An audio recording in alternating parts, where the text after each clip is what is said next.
እሺ አንድ ጥያቄ ነበረ። እሺ ጥያቄ ምንድን ነው?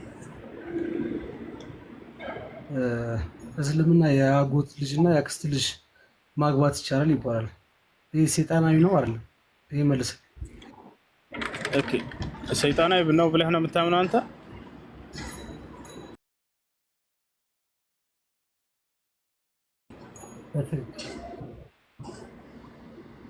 እሺ የአጎትን ልጅ ማግባት ሰይጣናዊ ነው ካለ ወንድማችን እንግዲህ ምን እናደርጋለን መሰለህ? ሰይጣናዊ መስሎ ከታየህ የጌታ ሰው ና ውሰድ፣ እንደዚህ ጋር እና ውሰድ። የጌታ ሰው ዘመንህን ይባርከው። ያው መጽሐፍ ቅዱስ ላይ የአጎት ልጆችን ልናጋባ ነው። አሁን ሙሴና አሮንንም ልናስወልድ ነው ከአጎት ልጆች።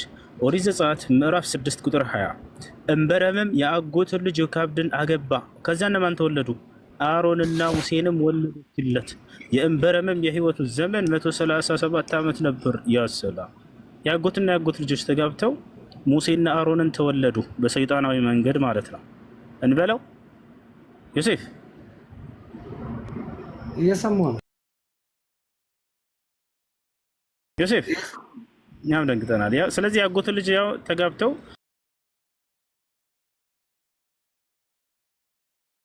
ሙሴና አሮን ተወልደዋል። ምን ትላለህ?